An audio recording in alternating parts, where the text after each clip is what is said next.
సంతోషంగా ఆయన మన మధ్యలో ఉండి మన ఆరాధనలో నడిపించినందుకు దేవునికి రక్షణ పైకి తీసు. హల్లెలూయా, హల్లెలూయా. కొంచెం గట్టిగా, కొంచెం సంతోషంగా, మీరు కూడా నవ్వుతూ హ్యాపీగా హల్లెలూయా, హల్లెలూయా. తెచ్చుకున్నారా రెండు చేతులు? తెచ్చుకున్నారా? ఇక్కడికి తెచ్చుకున్నారా? ఒక్కసారి దయచేసి మీ చేతులు పైకి వెళ్ళి చూపుతారా? టిఫిన్ చేసి మర్చిపోయారేమో, లేదా భోజనం చేసి అక్కడే మర్చిపోయి వచ్చారేమో, లేకపోతే వాష్ బేసిన్ దగ్గర అడుగుతూ అక్కడ పెట్టేసి వచ్చారేమో. రెండు చేతులు పైకి వెళ్ళి దేవునికి నా కోసం చెప్పమని అడగట్లేదు, దేవుని శుద్ధిద్దామని చెప్తున్నాను. అడుగుతున్నా. హల్లెలూయా, హల్లెలూయా. ఈ సమయంలో దేవునికి ప్రత్యేకంగా వందనాలు, వేలాది కృతజ్ఞతాస్తుతులు. నేను చెప్పాలనుకున్న వాక్యం వేరు, ప్రార్థన చేసినప్పుడు దేవుడు నాకు ఇచ్చిన వాక్యం వేరు, నేను ప్రిపేర్ అయిన వేరు. ఆ అన్న సాక్ష్యంతో పాటు వాక్యం చెప్తారని నాకు తెలీదు. కానీ గుర్తుపెట్టుకోండి, ఇక్కడ ఎవరు మాట్లాడినా ఈరోజు మాట్లాడే ప్రతి ఒక్క మాట దేవుడు మీతోనే మాట్లాడాడు. ఆ అన్న ఏం ప్రిపేర్ అయ్యాడో నాకు తెలీదు, కానీ దేవుడు నాకు ఇచ్చిన మాటనే అన్న కూడా చెప్పాడు. సేమ్ చెప్పబోతున్నాము.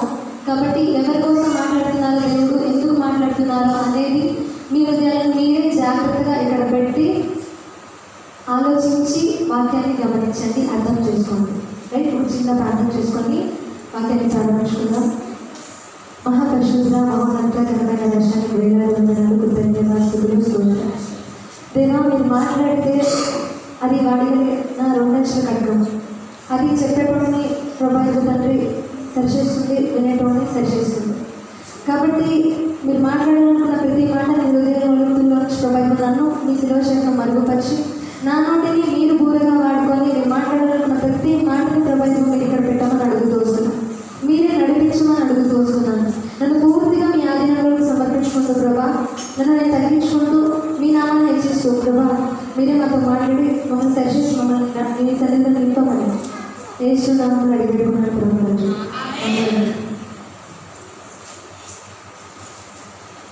చాలామంది సంఘానికి వస్తాము, ఆరాధనలు అటెండ్ అవుతాము, క్రమం తప్పకుండా ఆదివారం దేవుడి దగ్గరికి వెళ్ళాలి, సరే ఏ కారణంతో వచ్చినా దేవుడి దగ్గరికి రావాలి అని వస్తాం కదా.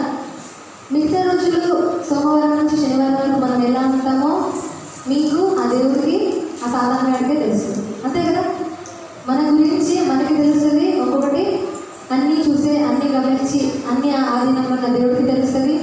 నువ్వు మంచిగా ఉంటే నేను ఎక్కడ పడేయాలా అని, లేదా ఒక సభాసంలో ఉన్నా వాడికి తెలుసు, ముగ్గురికి తెలుసు, అవునా. కానీ మనల్ని బ్రతికించి మన కోసం ప్రాణం పెట్టి పరలోకాన్ని వదిలిపెట్టి తండ్రితో సమానంగా కూర్చునే భాగ్యాన్ని విడిచిపెట్టి ఆయన వచ్చింది నువ్వు సాధారణ చేతిలో ఉంటే ఆయన చూసి కూర్చుకోవడానికి కాదు, అవునా కదా. సాధారణ చేతిలో ఉంటే నువ్వు నాశనం అయిపోతుంటే, నువ్వు నరకానికి వెళ్తుంటే చూస్తూ ఆయన కూర్చోడానికి కాదు. దేవునితో సంబంధం కలిగి ఉన్నామా? కలిగి ఉంటే ఆ సంబంధం ఎలా ఉంది? నిజంగా సంబంధం కలిగి ఉంటే ఆత్మీయంగా నువ్వు ఏ స్థితిలో ఉన్నావు అనేది మనకి మనం వేసుకోవాల్సిన ప్రశ్న. ఆత్మీయత అంటే దేవునితో సహవాసం ఉండడం, ఆయనతో కలిసి. చాలామంది ప్రార్థన చేస్తాం, చెప్పాల్సిన అప్లికేషన్లు అన్నీ పెడతాం. అది కావాలి, ఇది కావాలి, వాళ్ళు బాగుండాలి, వీళ్ళు బాగుండాలి, పక్కింటి నాశనం అయిపోవాలి, నేను బాగుండాలి, నా కుటుంబం బాగుండాలి, ఆమె చాలా పెడతాం. ఒక్కసారి నువ్వు చేసిన ప్రార్థన ఆయన వింటున్నాడా, వినట్లేదా, అసలు ఆయన ఏం చెప్పాలనుకుంటున్నాడు అనేది ఆగి ఆలోచించారా?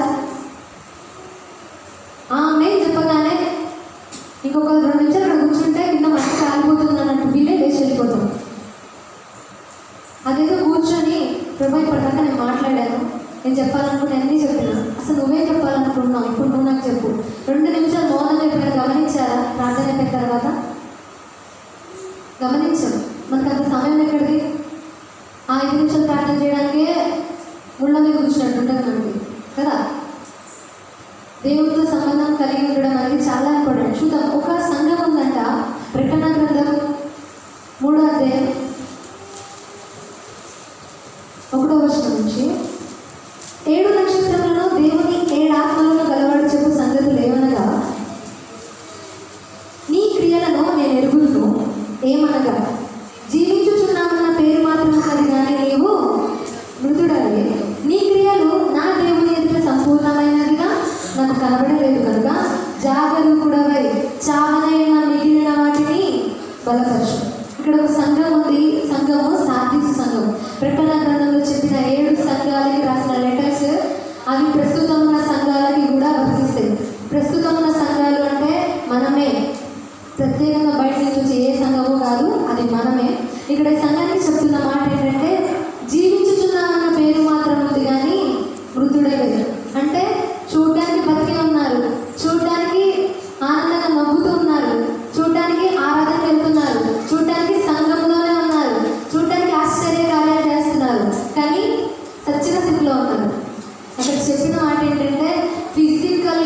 క్రియలు ప్రతి ఒక్కటి దేవుడు తెలుసాడు. అక్కడ చెప్తున్న మాట నీ క్రియలని నేను ఎరుగుదును.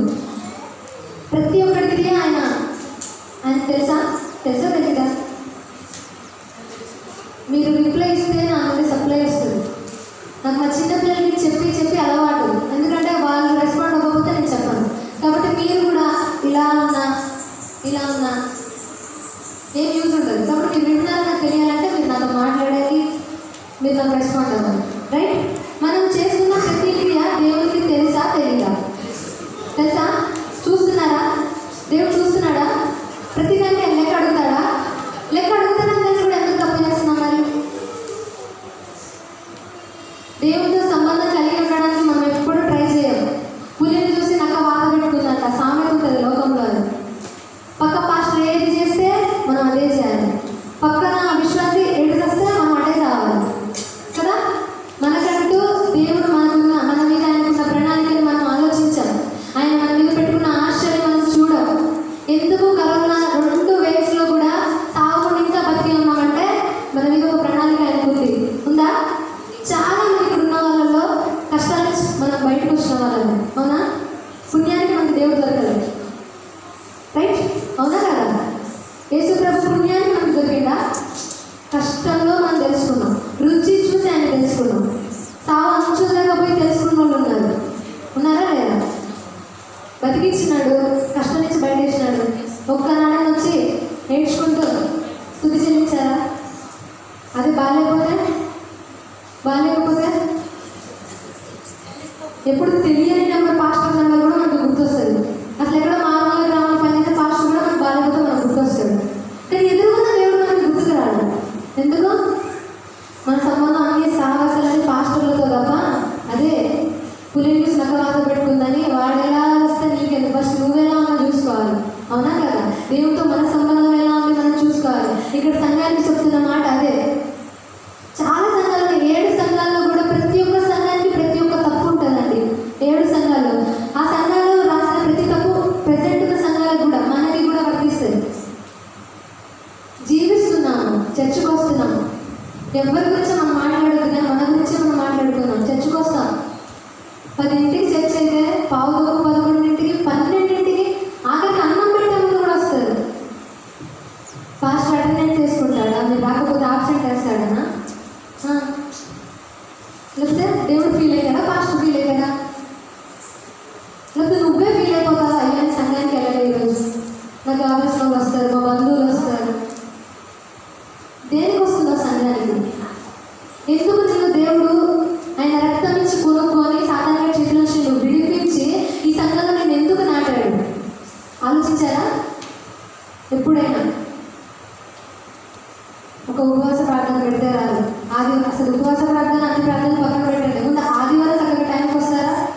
నువ్వు 10ంటికి ఆరాధన అంటే నువ్వు 10ంటికి వచ్చినా రాకపోయినా నీకంటే ముందు దేవుడు వచ్చి ఉంటాడు. అక్కడ ఆయన వచ్చి ఉంటాడు. అయ్యో నా బిడ్డలు వస్తారు నా కోసం, నన్ను చూడడానికి, నాతో మాట్లాడడానికి వస్తారు, నేను వాళ్ళతో ఉండాలి. ఆయన వచ్చి ఉంటాడు. అంటే నువ్వు ఇక్కడ వెయిట్ చేపించేది ఎవరిని? మీరే చెప్పాలి. నువ్వు లేట్గా వచ్చి నువ్వు వెయిట్ చేపించేది ఎవరిని? సీఎం గారు అపాయింట్మెంట్ ఇచ్చారనుకోండి, అంతే వెయిట్ చేపిస్తారా? 4 రోజుల ముందు నుంచి ప్రిపేర్ కాదు. సీఎం ఏం మాట్లాడాలి తడిచిపోతుంది ముందు కదా. సీఎంకే నీకు ఒక స్టేట్ ఉన్నోడికి నీకు అంటుంటే మొత్తం ప్రపంచానికి సమస్తం ఆయన ఆధీనంలోనే. నువ్వు ఆయనకి ఎంత భయపడాలి అంటే వాడైతే క్వశ్చన్ చేస్తాడు, ఎక్కువ మాట్లాడితే జైల్లో పెడతాడు. ఇక్కడ ఈయనకి ఏం చేయడు కదా కదా, అంతేనా? నేనేమన్నాను ఆలోచించండి. మనం ఎక్కడున్నా వాక్యం మనతో మాట్లాడుతుంది. దేవునికి ప్రియారిటీ ఇచ్చే వాళ్ళగా ఉన్నాము ప్రతి విషయంలో. ఒక సమయం అనే కాదు, ఆరాధన చేస్తారు. ఆరాధన చేసినప్పుడు కనీసం ఆరాధనకి ఎవరు పాడినా అందరికి వచ్చే పాట పాడాలని మేము అనుకుంటాం, కానీ కలిసి పాడరు. వచ్చిన నోరు ఎవరిని ఆరాధిస్తున్నావు? నీ ఎదుట దేవుడు ఉన్నాడు. నువ్వు సంఘానికి వచ్చావు, నీ ఎదుట దేవుడు ఉన్నాడు. అప్పుడు నువ్వు మాట్లాడే ప్రతి మాట నాకు వినపడుతుందా? నీ పక్కనోడికి వినపడుతుందా? నీ ఎదురున్న దేవుడికి వినపడుతుందా? దేవుడికి వినపడుతుందా? దేవుడి దగ్గరికి వచ్చి నువ్వు నన్ను చూడ, నేను నిన్ను చూస్తా అంటే ఎట్లుంటారు? నిన్ను చూడడానికైతే ఆయన అక్కడి నుంచి చూడ, ఆయన కన్ను లోకమంతటా సంచారం చేయట్లేదా? నువ్వు బాత్రూంలో ఉన్నా చూస్తాడు, నువ్వు ఇంట్లో ఉన్నా చూస్తాడు, నువ్వు సినిమాలో ఉన్నా చూస్తాడు, బార్లో ఉన్నా చూస్తాడు, ఎక్కడైనా చూస్తాడు. సంఘానికి వస్తేనే నీ చోటు. సంఘానికి వచ్చేది మన యూస్, మనం ఆయన ఆరాధించాలి. ఆయన ఏం మాట్లాడుతున్నాడో మనం వినాలి. అవునా? ఆరాధనలో ఏకీభవించాం. ఒక మహాభక్తుడు అంటాడు, క్రైస్తవులంట అబద్ధాలు ఆడరు కానీ అబద్ధాలు పాడతారంట. అర్థమవుతుంది? మళ్ళీ రిపీట్ చేస్తున్నా. క్రైస్తవులంట అబద్ధాలు ఆడరంట కానీ అబద్ధాలు పాడతారంట. నిజమేనా? నిజమా కాదా? నా ప్రాణం నీవయ్యా, నా సర్వం నీవయ్యా, నా ఆస్తి నీవయ్యా. సరే, ఒక్కసారి నుంచి ఏంటి చూద్దాం. పాడతాంగా? పాడద్దని అనట్లేదు. ఏది పాడినా కరెక్ట్గా మన హార్ట్ ఆయన దగ్గర ఉందా లేదా అనేది మనం చూసుకోవాలి. ఆత్మీయంగా ఉంటాము, ప్రార్థన చేస్తాం. ఏమన్నా ప్రార్థన చేస్తాం? 5 నిమిషాలు మోకాలు వేయడానికి తహతహలాడిపోతాం. కానీ మళ్ళీ మనకి అన్ని ఆశీర్వాదాలు రావాలి. పక్కనోడు ఇల్లు కట్టుకుంటే మనకి ఇల్లు కావాలి, పక్కనోడు బండి కొనుక్కుంటే మనకి బండి కావాలి. నువ్వు చక్కగా ఉండు ముందు. చాలా మంది మళ్ళీ ప్రార్థన చేస్తాం, దేవాడు బాగుండాలి, వాళ్ళు బాగుండాలి, వీళ్ళు బాగుండాలి. సరే, నువ్వు వాళ్ళ కోసం ప్రార్థన చేస్తున్నావు, వాళ్ళు పరలోకం పోతారు. మరి నీ పరిస్థితి ఏంటి? నీ పరిస్థితి ఏంటి? అందుకే పౌలు గారు అంటాడు, చెప్పి కృష్ణుడని అయిపోతానని ముందు నేనే సరి చేసుకోవాలని. దేవుడితో సంబంధం కలిగి ఉండాలి. ఆ సంబంధం ప్రతి దినము అభివృద్ధి చెందేలా ఉండాలి. యోగు ప్రార్థన చేసేవాడా? ప్రతి దినము. ఆయనకి ఆస్తి లేదా, అంతస్తులు లేవా, కోట్ల సంపద లేదా? ప్రతిదినం ఎందుకు ప్రార్థన చేస్తున్నాడు? మరి దేవుని సన్నిధిలో ఆయన బలిపీఠాన్ని ఎందుకు నడుపుకుంటున్నాడు? నువ్వు నడుపుతున్నావా నీ బలిపీఠాన్ని? సరే, మరి అర్ధరాత్రి ప్రార్థన చేసినా ఉన్న సమయంలో ఒక్క 5 నిమిషాలు, ఒక్క 10 నిమిషాలు, దేవా నీకు నచ్చినట్టు నేను ఉన్నానా? ఏనాడని ఆలోచించారా? ఇక్కడ చెప్తున్నామంటే పైకి భక్తిగా ఉన్నాం, పాటలు పాడతాం, ఆరాధన చేస్తాం, ప్రార్థన ఎరగదీస్తాం. రేకులు లేచిపోతాయి మనం ప్రార్థన చేస్తే కదా, రేకులు బగిలిపోతాయి. లోకంలో వార్తలన్నీ మన ప్రార్థనలోనే జరుగుతాయి కదా. మరి ఇంకా ఎందుకు అట్లనే ఉన్నాం? మరి సచ్చిన స్థితిలో ఉన్నాం. తిమోతికి రాసిన మొదటి పత్రిక 5వ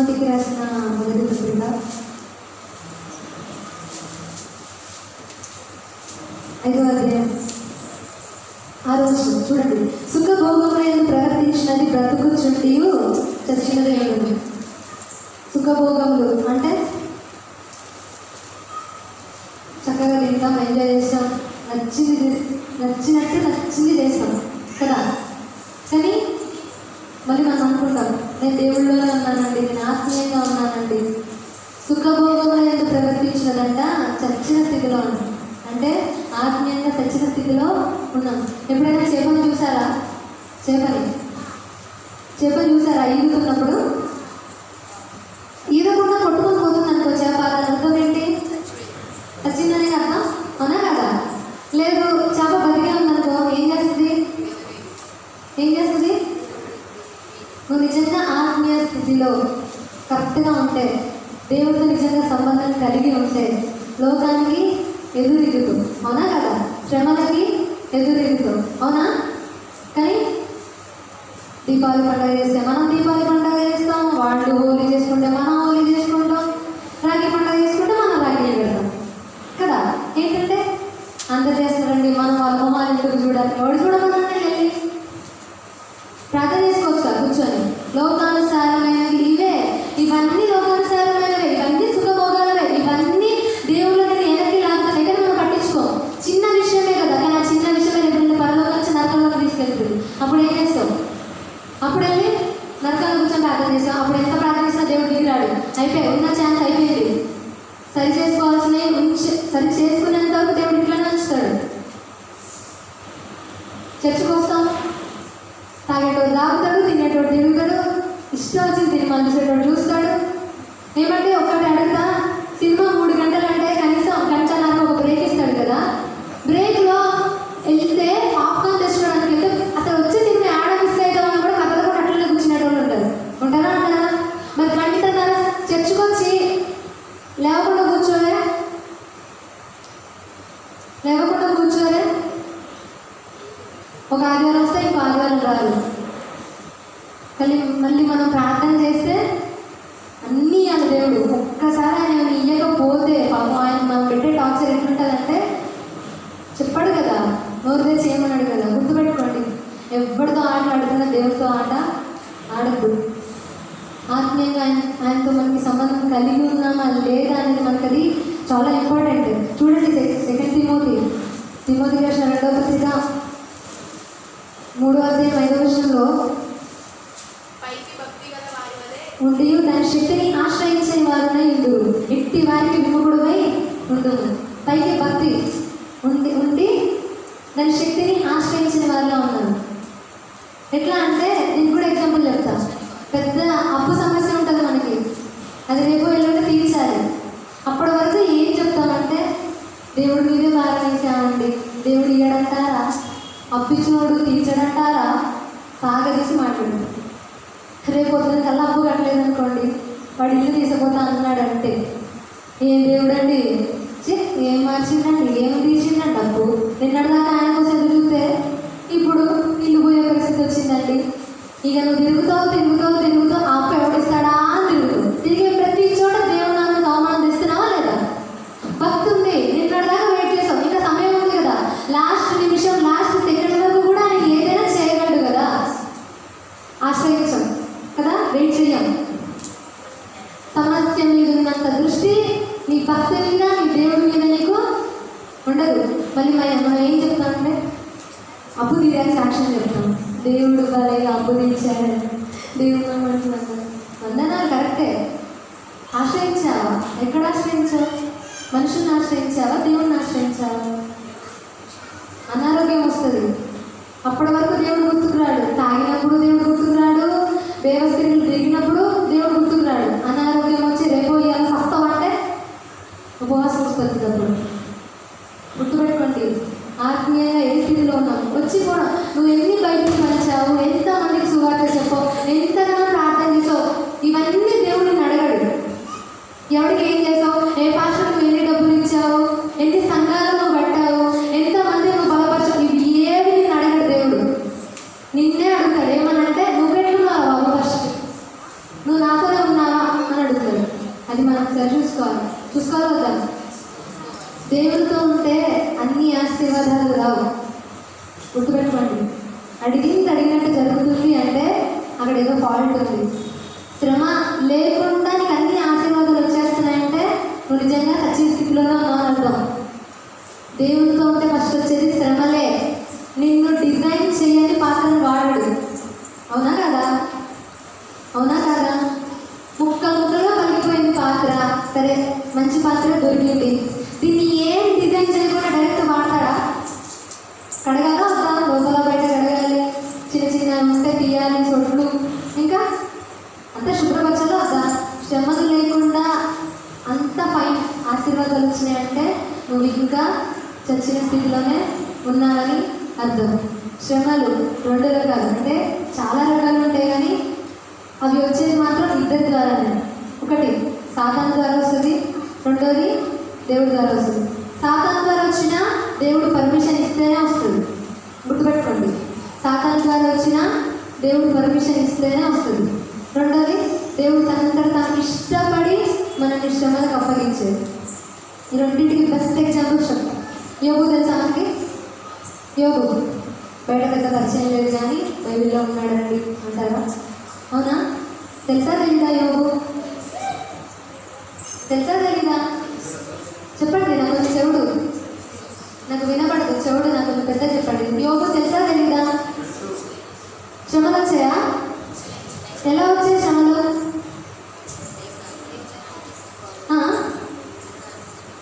దేవుడు ఆజ్ఞాపిస్తేనే వచ్చాయి, దేవుడు పర్మిషన్ ఇస్తేనే వచ్చాయి, కానీ ఎవరి ద్వారా వచ్చాయి? పుల్ల పెట్టింది ఎవరు కదా? రీజన్ ఎవరు? వాడు వచ్చి అడుగుతాడు, మీ భక్తుడు, మీ పరమ భక్తుడు యోగు గారు చూసారా, ఎంత బాగా అసలు భలే పాటలు పాడుతున్నాడండి, భలే ప్రార్థన చేస్తున్నాడండి, ఒక్కసారి టెస్ట్ చేద్దామండి అని ఒక చిన్న ఇచ్చాడు అంతే. నువ్వు ఏదైనా చేయరా బాబు, ప్రాణం మాత్రం తీసుకోవడానికి లేదు అని దేవుడు పర్మిషన్ ఇస్తే శ్రమలు వచ్చాడు. అవునా? ఉన్న పొలాలు అన్నీ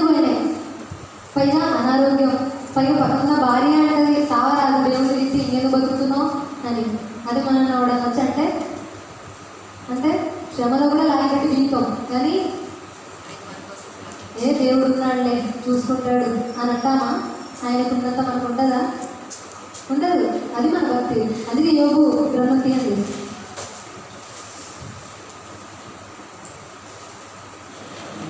యోగు గ్రంథం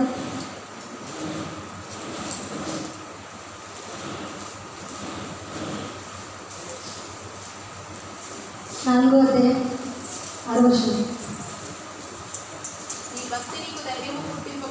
నీ యథార్థ ప్రవర్తన నీ నిరీక్షణకు ఆధారము కావు. నీ భక్తి నీకు ధైర్యము పుట్టించావు. నిజమే, యోగుకు వచ్చిన శ్రమ మనకు వస్తే మన భక్తి ఏదైతే నువ్వు చేసే భక్తి ఏదైతే ఉందో ఆ భక్తి నీకు ధైర్యం పుట్టిస్తుందా? లేకపోతే ఎందుకులే వదిలేద్దాం అనిపిస్తుందా? ఇప్పుడుకి ఎవరికి వాళ్ళు వేసుకోవాల్సిన ప్రశ్న ఏంటంటే, ఇప్పుడు మన భక్తి ఎలాంటిది? నిజంగా నీకు కష్టం వస్తే నువ్వు దేవుడి కోసం నిలబడతావా? లేకపోతే దేవుడిని దూషించి యోగు వాళ్ళ భార్య అంటే సస్తామా అనేది మనం వేసుకోవాల్సిన ప్రశ్న. మన భక్తి ఎలా ఉంది దేవుని ఎదుటాను? నేను నిజంగా ఆత్మీయంగా ఉన్నానండి, నాకు ఏ శ్రమలు లేవు, నేను అడిగినట్టు దేవుడు ఇస్తున్నాడు అండి అంటే నువ్వేంద్రా ఎవ్వరు అడిగినా ఇస్తాడు. అవునా కదా? ఇవ్వట్లేదా? ఇల్లు కావాలని అడుగుతావు, నీకు ఒక్కడికే ఉందా ఇల్లు? దేవుడిని నమ్మకం వాళ్ళకి లేదా ఇల్లు? లేదా? ఉద్యోగం కావాలని అడుగుతావు, నీకు ఒక్కడికే వచ్చిందా? అన్నిలు గొప్ప ప్లేస్లో ఉన్న వాళ్ళు లేరా? అందరికీ అన్నీ ఉన్నాయి, వాళ్ళతో పాటు నీకు ఉన్నాయి. ఏంటి స్పెషల్? ఏంటి స్పెషల్? దేవుడి దగ్గరకు వచ్చి నువ్వు ఏం సంపాదించుకున్నావు? ఏం సంపాదించుకున్నావు? ఇప్పుడు మన భక్తి ఏంటనేది మనం అర్థం చేసుకోవాలి. మన శ్రమలలో దేవుడు మనకు తోడే ఉంటాడు. ఉంటాడా? యోగు భక్తి ఆయనకి ధైర్యం ఇచ్చింది. లేదు, నాకు అన్నీ ఇచ్చింది దేవుడే, మళ్ళీ ఇవ్వగలడు ఆయన, నేనండం ఏంటి, నేను ఆయన తిట్టడం ఏంటి అని వాళ్ళ భార్యకి ఎదురు సమాధానం చెప్పి విశ్వాసంతో ఉన్నాడు. బాధలో చాలా మాటలు మాట్లాడాడు యోగు. బాధలో యోగు చాలా మాటలు మాట్లాడాడు, కానీ విశ్వాసం వదిలిపెట్టలేదు. మనందరికి బాగా నోటెడైన మాట చెప్పనా? అబ్రహాం ఆశీర్వాదం దేవుడు ఇస్తాడండి. అబ్రహాం ఆశీర్వాదాలన్నీ మనయే. నిజంగా మనయేనా? మనయేనా? మీరేంటి అంతా క్వశ్చన్ మార్క్గా చూస్తున్నారు? అబ్రహాం ఆశీర్వాదాలన్నీ నిజంగా మనయేనా?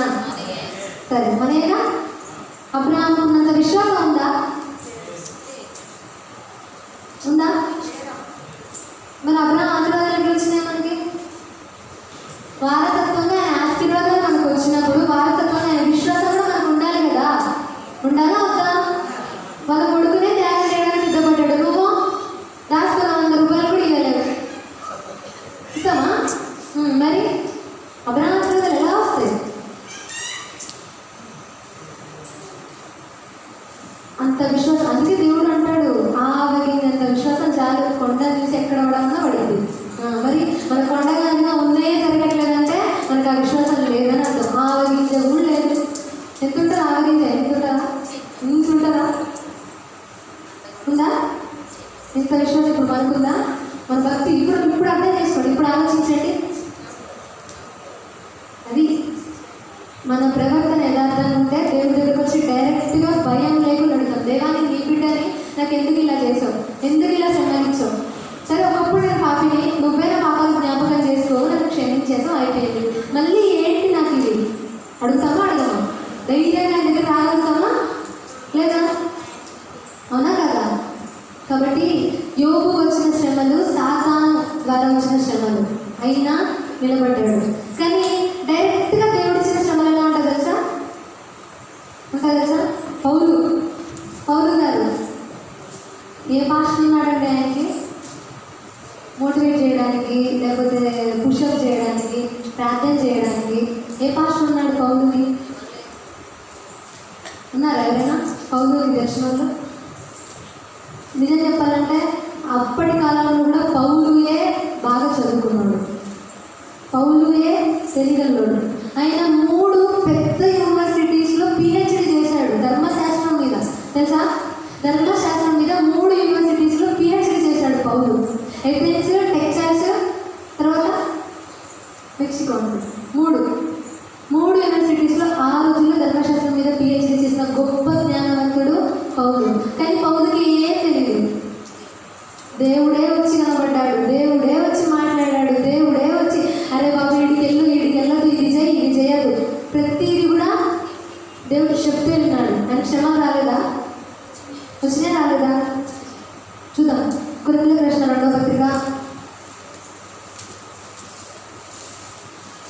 కొరింథీయులకు రాసిన 2వ పత్రిక 11వ అధ్యాయం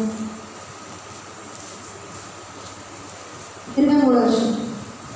వారు క్రీస్తు పరిచారకుల వెర్రివాని వలె మాట్లాడుచున్నాను, నేను మరి ఎక్కువగా క్రీస్తు పరిచారకుడను, మరి విశేషంగా ప్రయాసపడితిని, మరి అనేక పర్యాయములు చెరసాలలో ఉంటిని, అపరిమితముగా దెబ్బలు తిరిగిని, అనేక మార్లు ప్రాణాపాయంలో ఉంటిని, యూదుల చేత 5 మార్లు ఒకటి తక్కువ 40 దెబ్బలు తిరిగిని, 3 మార్లు పెద్దలతో కొట్టబడితిని, ఒకసారి రాళ్లతో కొట్టబడితిని, 3 మార్లు ఓడపలికి శ్రమపడితిని, ఒక రాత్రి పగలు సముద్రంలో గడిపితిని, అనేక పర్యాయములు ప్రయాణములలోనూ, నదుల వలనైన ఆపదలలోనూ, దొంగల వలనైన ఆపదలలోనూ, నా స్వజనుల వలనైన ఆపదలలోనూ, అన్య జనుల వలనైన ఆపదలలోనూ, పట్టణంలో ఆపదల్లోనూ, అరణ్యంలో ఆపదల్లోనూ, సముద్రంలో ఆపదల్లోనూ, కపట సహోదరులైన ఆపదల్లోనూ ఉంటిని.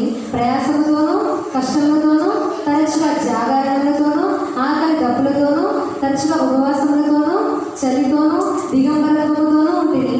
ఇంకనూ చెప్పవలసినవి అనేకములున్నవి. ఇది దేవుడిచ్చే శ్రమ అంటే. సాధారణంగా పెట్టిన అవకాశమే జస్ట్ ఆస్తి పోయింది, ఉన్నాయన్నీ పోయినాయి, అనారోగ్యం వచ్చి ఓకే రైట్ ఒక మూలలో ఉన్నాడు యోడు, అంతేనా? మరి పౌలు గారి పరిస్థితి ఏంటి? చాలా పర్యాలు దెబ్బలు తిన్నాడు, జైల్లో ఉన్నాడు, తిండి లేకున్నాడు, సముద్రాల్లో పడుతున్నాడు, మోసం చేశాడట స్వజనులు, కపట సహోదరులు, ప్రయాసము, కష్టము, చలి, వాన, ఇన్ని ఉన్నాయి. ఇన్ని చదివాడు ఆయన. ఇంకా చాలా ఉన్నాయని చెప్పాడు, సగమే చెప్పాడు. మరి ఇన్ని శ్రమలు మనకు వస్తే, శ్రమలు వచ్చిన పౌలు ఒక మాట ఏ భక్తుడు బైబిల్లో చెప్పలే, కానీ పౌలు చెప్పిన మాట ఏంటి తెలుసా? నేను క్రీస్తుని పోలి నడుచుకుంటున్నాను. అంత ధైర్యంగా ఏ భక్తుడు ఆ మాట మాట్లాడలేదు. పౌలు మాట్లాడినట్టుగా ఏ భక్తుడు కూడా మాట్లాడలేదు బైబిల్ మొత్తంలో. నేను క్రీస్తుని పోలి నడుచుకుంటున్నాను, మీరును మమ్మల్ని పోలి నడుచుకోండి అని చెప్పాడు. అవును, అవునా కదా? మరి నీకు చిన్న కష్టం వస్తే, చిన్న శ్రమ వస్తే, చిన్న ఇబ్బంది వస్తే నువ్వు చర్చే వదిలేసి వెళ్ళిపోతావు, దేవుడిని వదిలేసి వెళ్ళిపోతావు. చూడండి, మనం చాలా ఆఖరి రోజుల్లో ఉన్నాం. చాలా అంటే చాలా ఆఖరి రోజుల్లో ఉన్నాం. ఆయన రాకడా చాలా తొందరగా ఉంది. అది ఎంత త్వరగా ఉందంటే సూచనలు చెప్పిన ఆల్మోస్ట్ అన్నీ 75% అయిపోయినాయి. 25% ఉన్నాయి కావడానికి. ఆ 25% కూడా చాలా త్వరలోనే జరుగుతూ ఉన్నాయి. ఇప్పుడు నిజమైన క్రైస్తవులు అనేది చాట ఆయన చేతుల్లో ఉంది. ఇప్పుడు ఆయన చల్లబడుతున్నాడు. ఇందులో పిచ్చి ధాన్యం వెళ్ళిపోయింది, మంచి ధాన్యం, శ్రేష్టమైన ధాన్యం మిగులుతుంది. ఇంకోటి గుర్తుపెట్టుకోండి, కరోనా వచ్చింది అయినా నేను బతికే ఉన్నా, హ్యాపీగా ఉన్నాను, బతికే ఉన్నాను, దేవుడు నన్ను ఇన్ని అనారోగ్య సమస్యల నుంచి కూడా కాపాడాడు, అయినా నాకు ఇన్ని శ్రమలు ఉన్నాయంటే నీకు సరి చేసుకోవాల్సింది ఉంది. నువ్వు సరి చేసుకోవాల్సింది సరి చేసుకోనంత వరకు నేను ఇంతే కష్టపడతాడు దేవుడు. లేదండి సరి చేసుకున్నాను, దేవుడి కోసమే బతుకుతాను, ఇక్కడి నుంచి చెప్పు దేవుడికి ఆ మాట. నిన్ను సేవ్ చేస్తాడు, కాపాడతాడు, అన్ని విధాలుగా నీకైనా తోడుగా ఉంటాడు. అంతేగాని సువార్త చేయాలి ఆఖరి రోజుల్లో నువ్వు సువార్త చేయి, నువ్వు బైబిల్ చదివినోడు బాగుపడతాడు, పరలోకం పోతాడు. నువ్వు ప్రార్థన చేసే ప్రతి ఒక్కడు పరలోకం పోతాడు. నీ పరిస్థితి ఏంటి? నీకు దేవుడితో సంబంధమే లేదు. అవునా కదా? మనం అనుకుంటాం వీళ్ళు ఖచ్చితంగా పరలోకం పోతారని. మనం ఒకళ్ళని ఫాలో అవుతూ ఉంటాం కదా, ఎవరో ఒకళ్ళని ఫాలో అవుతాం. మనం పాస్టర్ అయి ఉండొచ్చు, లేకపోతే టీవీలో చెప్పే పాస్టర్లు అయి ఉండొచ్చు, ఇంకా బాగా ప్రార్థన చేసి ఊగిపోయే ఎవరైనా అయి ఉండొచ్చు. ఎవరినో ఒకళ్ళు ఖచ్చితంగా మనం ఫాలో అవుతాం. చెప్పలే, నువ్వు ఫాలో అయ్యేటోడే పరలోకం పోడేమో, నువ్వు బట్టు వీడి పోడు అనుకున్నాడే పరలోకం పోతాడు. తెలీదు వాళ్ళ హృదయం మీకు తెలుసా? మనకు తెలుసా ఎలా ఉంటుంది?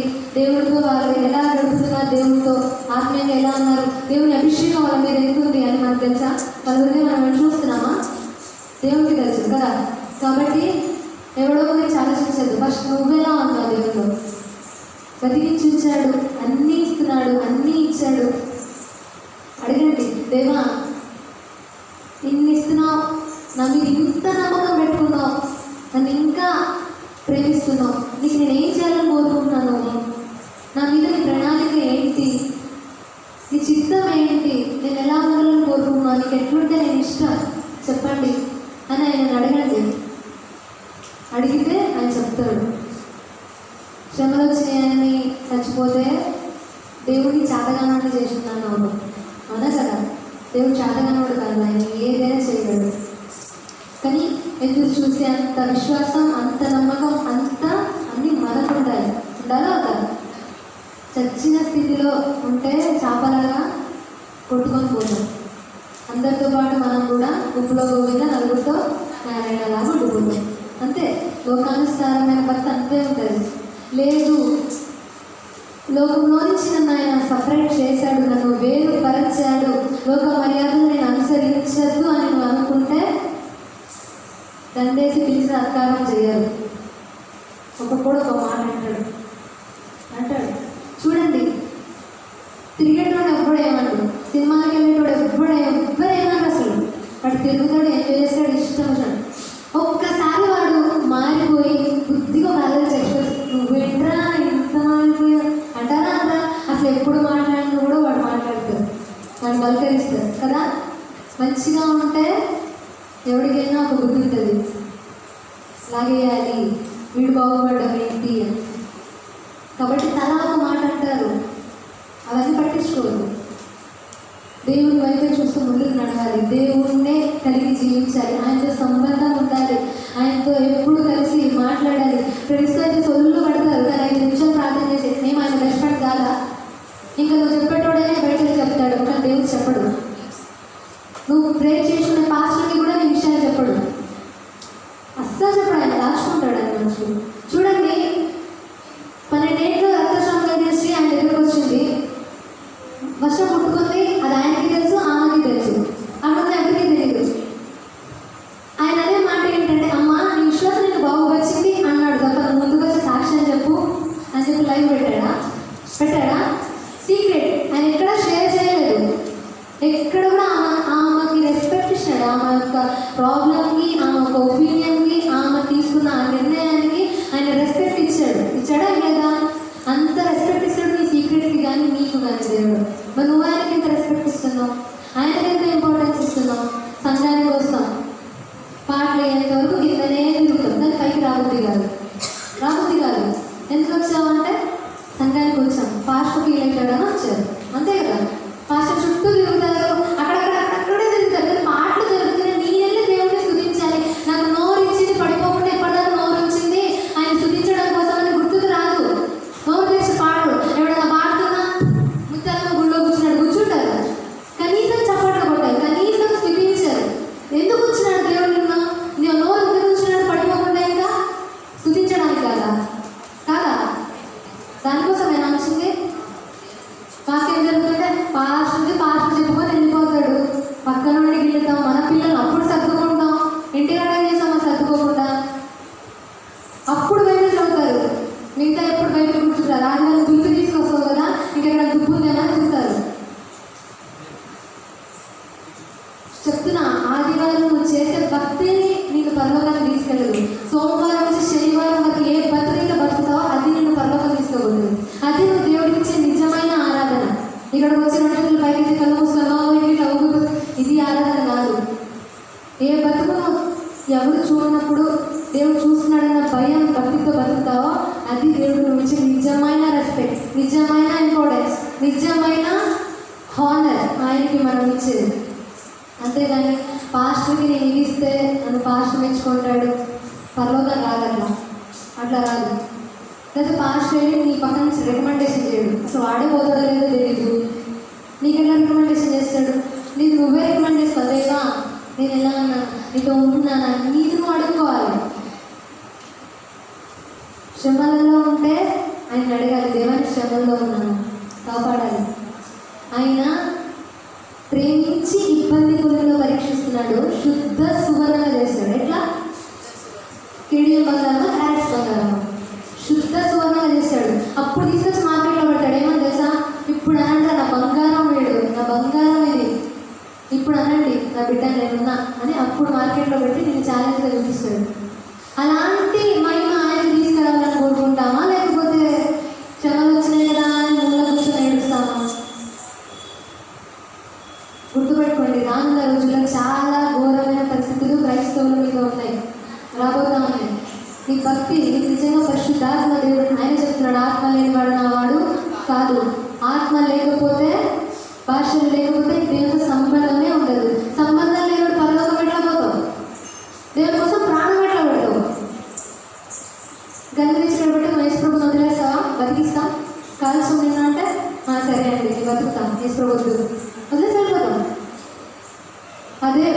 ఇక్కడ గన్నున్నా నాకు దేవుడే కావాలని నిలబడు, పరలోకం ఇస్తాడు.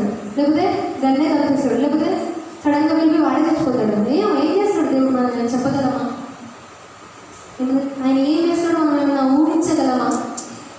ఆయన చేసే ఆశ్చర్య కార్యాలు చెవికి వినబడవు, కంటికి కనబడవు, హృదయానికి కూడా గోచరం కావు. మనం అనుకుంటాం దేవుడు ఈ వేలో ఇది తీరుస్తాడు, కానీ ఆయన చెప్తున్నమాట నీ తలంపుల వంటివి కాదు నా తలంపులు, నీ ఆలోచనల వంటివి కాదు నా ఆలోచనలని.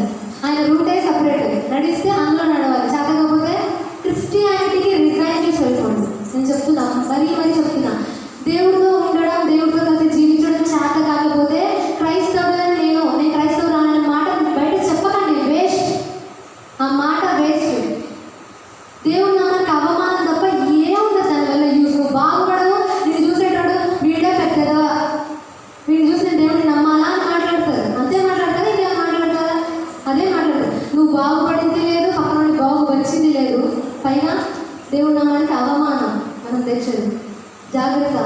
ఆత్మీయ స్థితి దేవుడితో ఉందా, టైంపాస్ చేస్తున్నావా భక్తి అనేది మనకి మనమే సరి చూసుకోవాలి. మన హృదయాన్ని ఆయన గొప్ప చెప్పుకోవాలి. ఆయన గొప్ప చెప్పుకుంటేనే ఆయన ఏదైనా చేయగలడు. రైట్? చిన్న మాట దేవుడు వెలుగులో ఆశీర్వదించిన దాకా పర్యవేక్షణని ప్రార్థన చేసుకుందాం. మహాపరిశుద్ధ మహోన్నత ఘనమైన రాశాన్ని వేలాది వందనాలు, కృతజ్ఞత, స్తుతులు, స్తోత్రం. ప్రభా, ఎలా మిమ్మల్ని మీ దగ్గర మేము ఉండాలి, మీ దగ్గరికి రావాలి, ఎలా నేర్చుకోవాలో మాకు ఏం తెలియదు ప్రభా, నేర్చుకోవాలి. అయినను ఒక మాట మీరు చెప్తున్నారు, మమ్మల్ని సరి చేసుకొని మీకు నిజమైన భక్తి మేము ఇవ్వాలని మీరు కోరుకుంటున్నాను. మమ్మల్ని అందుకనే బ్రతికించి ఉంచారు. నిజంగా అడుగుతున్నాం అయ్యా,